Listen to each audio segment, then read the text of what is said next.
sanggol ng alab ang karapat-dapat mamuno sa pangkat ng Hokage pagdating ng takdang panahon.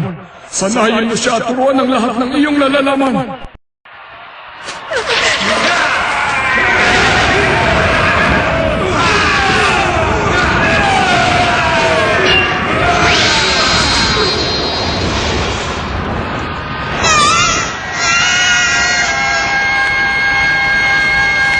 Ang sanggol na ito ang magiging pinakamahusay na mandirigma. Tatawagin siya sa pangalang Rekka. Ang paggising sa kapangyarihan ng prinsesa at ng ninja.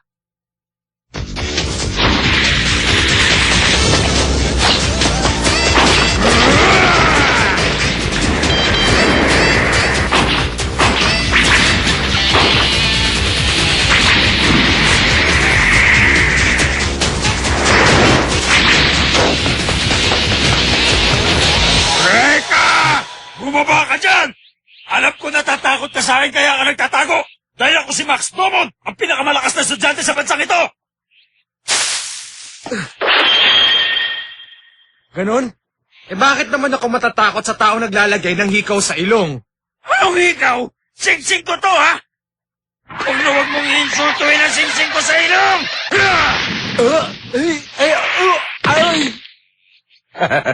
Dapat talaga nung una pa lang naging alalay na kita. Huh?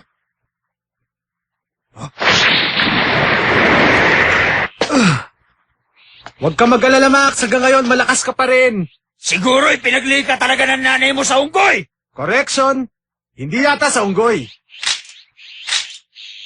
Kung di sa ninja.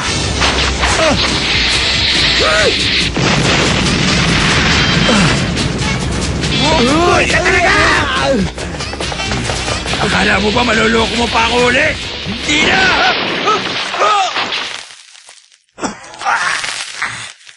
Teka! Tuwag ka talaga! Bakit mo ako inulog dito? Hindi ako duwag. Sample lang yan ang pwede mangyari sa'yo. Nagot ka sa akin kapag nakalis ako dito! Ang ninja, kailangan maagap at eksaktong bawat galaw. Anong sinasabi mo, ninja? Siraulo ka talaga! Hindi mo ba alam na wala na ninja sa panahon ngayon? Ano ka mo? Dapat nabuhay ka noong unang panahon para nakasama mo mga kapwa mo baliw! Teka! Ano gagawin mo dyan? Huwag mong iitin ang mga ninja. Ay! O paano? Pag nanalo ka na lang sa akin, pagsisilbihan kita bilang tapat na alagad at personal mong ninja. Babawi ako bukas! Makikita mo!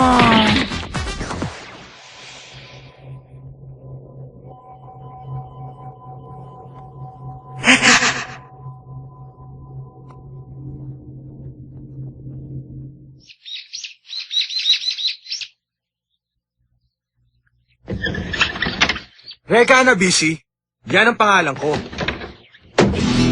Matagal na akong bilib sa mga ninja. Nabuhay sila nung panahon ng feudalismo at digmaan ng mga estado. Biyasa sa pakikidigma at palaging nasa likod ng bawat eksena. Pero tapat silang maglingkod sa kanilang Panginoon. Mga sundalong hindi nabibigyan ng tamang atensyon. Hindi ko alam pero bata pa ako, mahanga na ako sa kanila.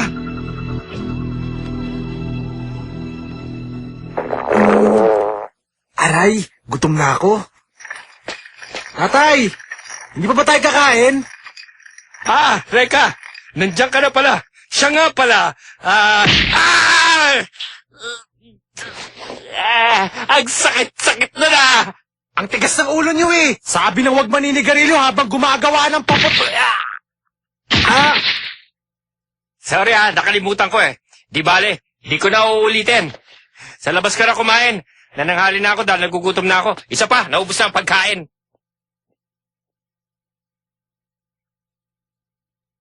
Hay, isa nga akong ninja. Isang matising ninja. Sigurado ko, ang batang yon ay si Rekka.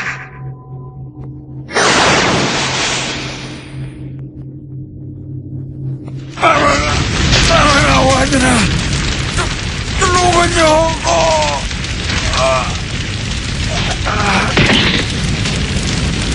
Tapos na po. Masyado siya mapilit sa mga walang kwentang bagay. Alisin niyo na yan. Baka makatunog ang mga mamamahayag sa pagkawala ng kanilang ministro. Magpapahanda ako ng katulad niya para makasigurado. Ikaw ang bahala.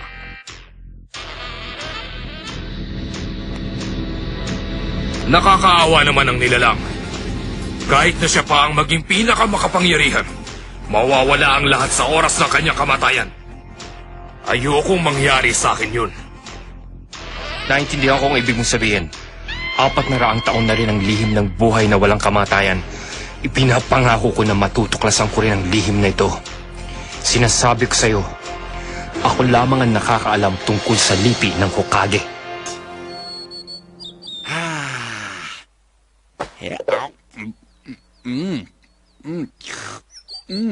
Good eats. O, dahan-dahan! Baka kayo madapa!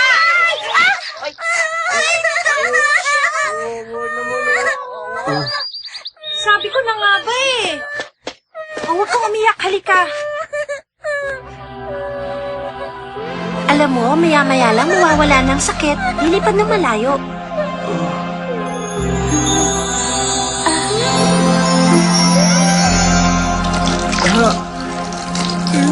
Ay! Wala na tuloy akong nakain.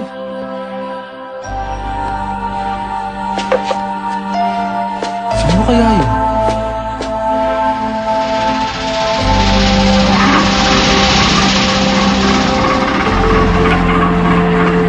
Teacher, tingnan niyo ang taas, oh. Bilisan na natin, delikado dito.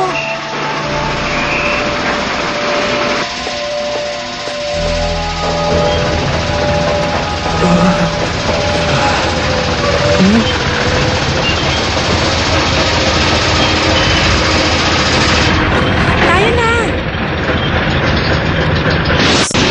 Takbo!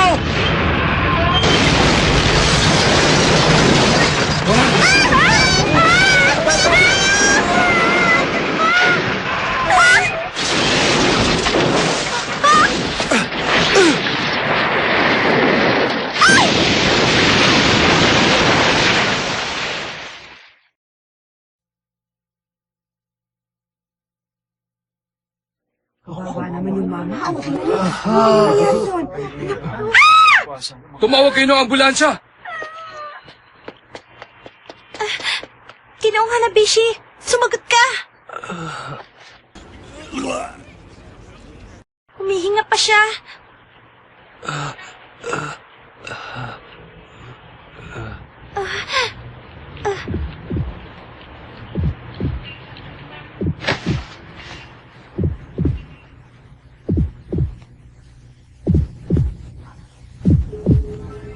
Reka, iniligtas mo ko. Kung di dahil sa'yo, patawala na ako sa mundong ito. Maraming salamat, Reka. Prinsesa. Wala yun. Sapat na sa akin ang iyong pasasalamat.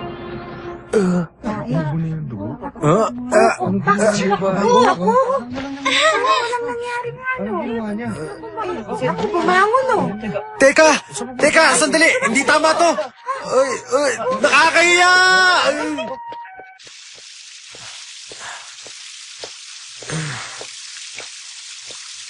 Gusto kong pasalamatan ka sa ginawa mo kanina para sa amin, Ginoong Hanabishi. Teka, kilala ba kita? Ang pangalan ko ay Ana Yanagi.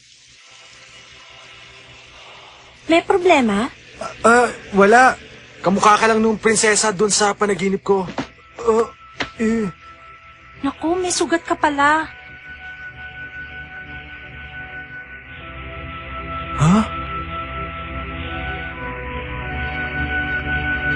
Huwag ka mag-alala. Magaling ka na.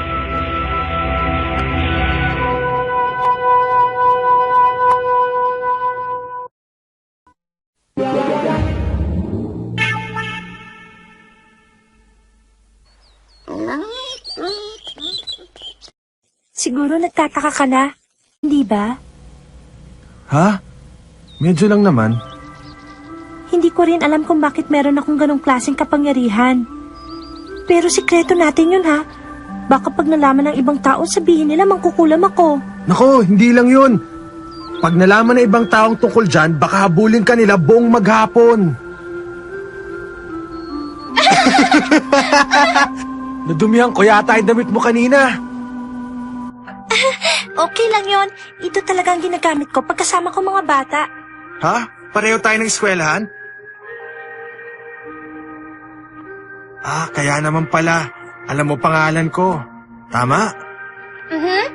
Ang totoo niyan, hindi ako masyadong lumalabas. Ngayon nga lang ako nakipag-usap sa taong hindi ko masyadong kilala. Kung ganon, mabuti pa sumama ka muna sa akin. Ha? May papakita ako sa'yo bilang pasasalamat.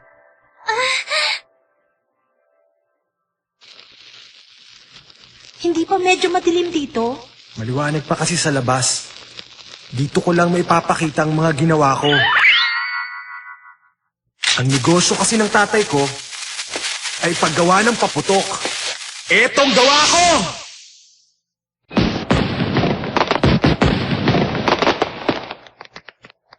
Wow! Ang ganda! Maganda. Ha? May sinasabi ka ba? Wala akong sinasabi. Ha?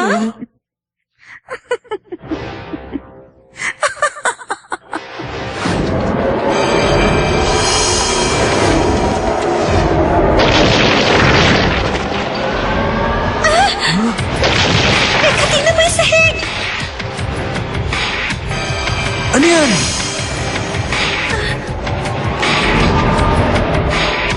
Matagal-tagal na rin kitang pinagmamasdan. Sa loob ng kristal na ito. Teka, sino ka ba talaga? Ako si Emma Kagehoshi. Ano bang gusto mong mangyari? At bakit? Wala akong balak na takutin kayo. Ang nais ko lang ay makuha ang atensyon nyo dahil baka hindi kayo maniwala sa aking kwento. Tumigil ka na. Hindi kami interesado sa kwento mo kaya mabuti pa, umalis ka na. Makinig ka muna sa akin dahil matagal na panahon din kitang hinanap. Sa loob ng 400 taon ay hindi ako nawala ng pag-asang makikita kita. Ano? 400 taon? Imposible yun. 400 taon ang nakalipas. May isang pangkat ng mga ninja na hindi napabilang sa talaan ng kasaysayan. Hokage ang tawag sa kanila. Pinasya nilang wasakin ang bawat isa sa di malamang kadahilanan. Kabilang ka sa natirang buhay sa pangkat ng Hokage at dinala sa kasalukuyan sa pamamagitan ng paglalakbay sa iba't ibang lugar at panahon. Alam nyo, Ale, ang mabuti pa itigil nyo na ang kwento nyo kasi parang gawa-gawa nyo lang. Ipakita mo sa akin ang iyong nagliliyab na kamay. Nagliliyab? Oo. May kapangyarihan kang magliyab at bumaril ng apoy. At ang iyong kakayahan na yan ay minana mo pa sa mga ninja ng Hokage. Hindi ko talaga maintindihan ang sinasabi mo. Halika, umalis na tayo, Ana. Huwag mo lang ipagkaila. Masyado kang mapilit wala ka namang sinasabing matino.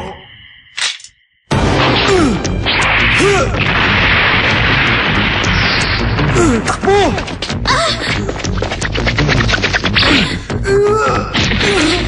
Reka! May sugat ka! Huwag mong pakita ang kapangyarihan mo. Pero malalim ang sugat mo! Okay lang ako. Kaya ko pa. Patawarin mo ko, pero hindi kita maaaring pakawalan. At pag giniit mo pa na hindi mo kayang bumaril ng apoy, sa pilitan kong ipagagawa sa'yo!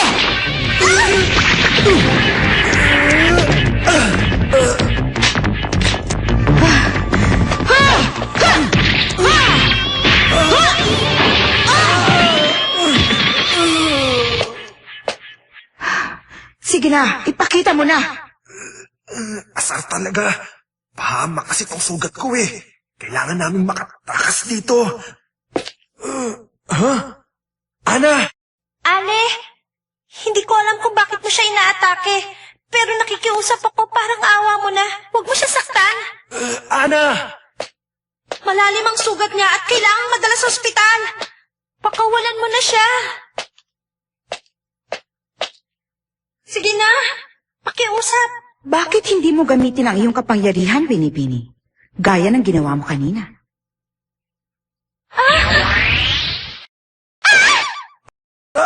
Ana! Ana! Sorry ha. Huwag mo na akong alalahanin. Tumakas ka na ngayon din. At iwan mo na ako. Ana! May sugat siya, pero inuuna pa niya akong gamutin. Kailangan may gawin ako para sa kanya.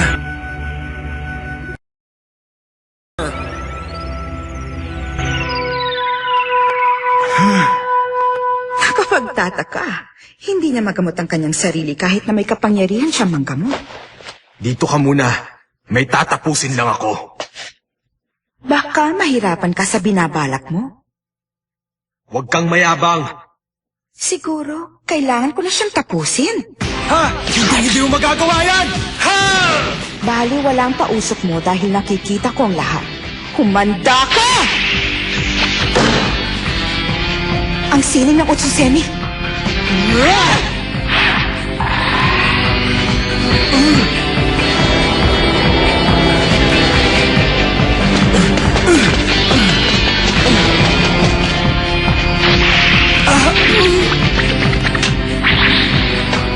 Nasa dugo mo nga ang pagiging isang ninja. Pero nakakalungkot namang isiping hanggang dyan lang ang kaya mo. Ipakita mo na sa akin ang iyong kapangyarihan.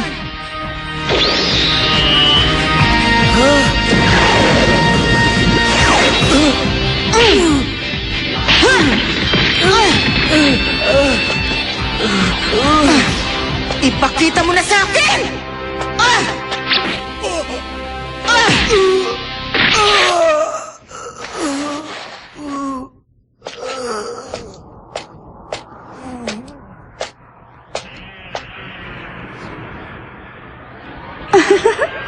Tuluyan ko na kayang wakasan ang buhay ng iyong kaibigan. Wag! Wag! Wag!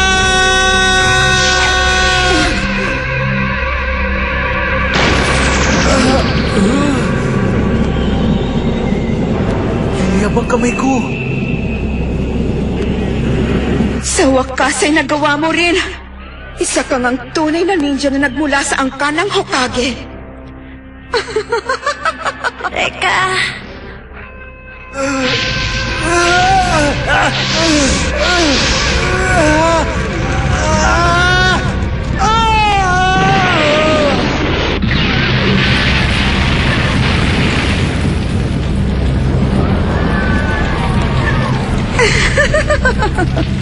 Ang akala mo ba'y matatapos mo ko ng ganun kadali?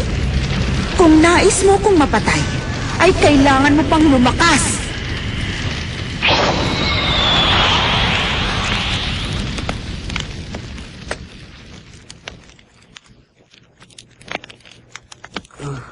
Ana!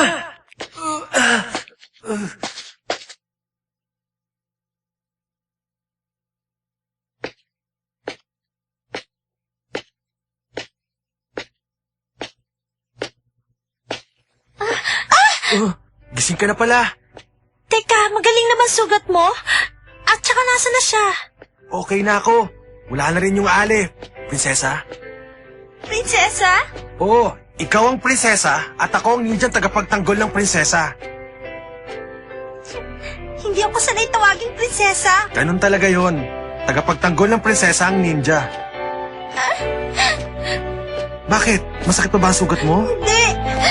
Naiiyak lang ako sa kasiyahan. Hindi lang naiiyak. Sinisipon din. Nagbuklod ang kapalaran ni Ana Yanagi at Reka Hanabishi upang masimulan ang digmaang umabot ng 400 taon. Magsisimula na rin ang kasaysayan ni Reka.